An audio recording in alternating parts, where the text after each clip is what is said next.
हमारे उत्तर प्रदेश से 14 लखपति दीदियां देश के प्रधानमंत्री माननीय श्री नरेंद्र मोदी जी के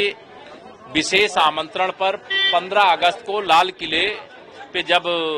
आजादी के 78 साल पूरे होने पर 79 जो साल है वो शुरू होने पर राष्ट्र ध्वज तिरंगा फहराया जाएगा और जब विकसित भारत और विकसित उत्तर प्रदेश का संकल्प लिया जाएगा उसका हिस्सा हमारी दीदियां उत्तर प्रदेश की 25 करोड़ जनता की ओर से प्रतिनिधि के रूप में हिस्सा लेंगी। मैं उनकी यात्रा शुभ हो, सफल हो और जो 3 करोड़ दीदियों को लखपति दीदी बनाने का लक्ष्य है वो पूरा हो, इसी संकल्प के साथ उनको अभी हम लोगों ने विदाई दिया है, बधाई भी दिया है और उनकी यात्रा के सारे प्रबंध ढंग से किए गए हैं। वह सकुशल वहां पहुंचे, उनके आने जाने रहने सारे प्रबंध किए गए। आज उत्तर प्रदेश विधानसभा के आप 247 को लेकर देखिए, आजादी का पहला दिन हमें जब मिला था तो 15 अगस्त 1947 था। जब आजादी के 100 साल पूरे होंगे तो वो 15 अगस्त 2047 होगा। 15 अगस्त 2047 को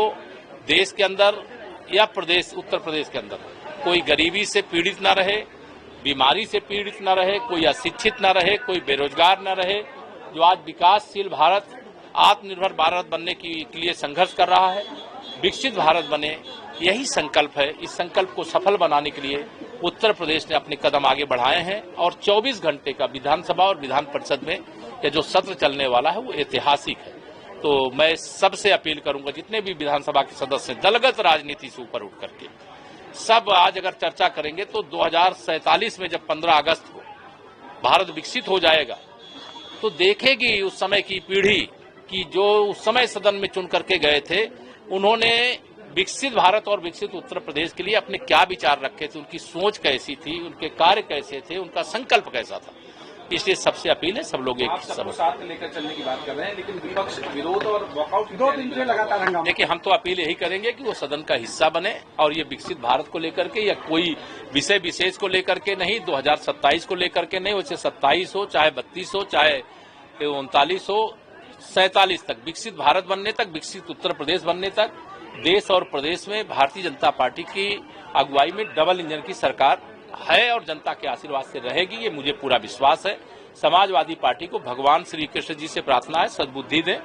उनके अंदर जो विकार आ गया है वो दूर हो जाए, वो गुंडों, अपराधियों, माफियाओं, दंगाइयों, भ्रष्टाचारियों का साथ छोड़ करके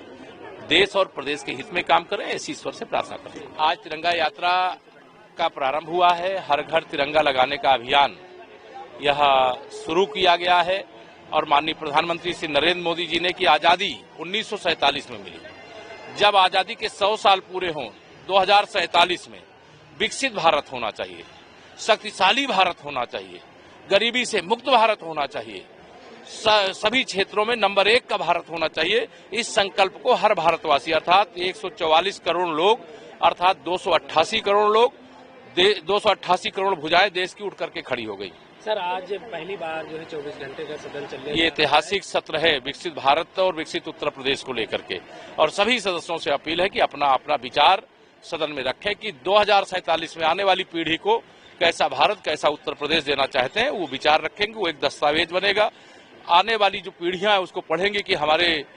जब 2025 में 24 घंटे विधानसभा और विधान परिषद का सत्र चला था तो उसमें किसने क्या विचार रखे और 2047 के समय उसका क्या स्वरूप बन करके खड़ा हुआ। यह एक संदेश होगा, यह दस्तावेज होगा, इसमें सबको दलगत राजनीति से ऊपर उठ करके एकजुट होना चाहिए। लेकिन विपक्ष इसका विरोध कर रहा है, समाजवादी पार्टी इसका विरोध कर रही, बाइकआउट भी कर सकती है। देखिए, मैं इतना ही समाजवादी पार्टी से कहूंगा, ये विकास का मुद्दा है। अगर उनकी विकास में रुचि होगी, 25 करोड़ प्रदेशवासियों के भविष्य में रुचि होगी तो वह इस सत्र का हिस्सा बनेंगे और अगर उनकी रुचि गुंडों, अपराधियों, माफियाओं, दंगाइयों, भ्रष्टाचारियों में होगी तो वो इसका हिस्सा नहीं बनेंगे। सर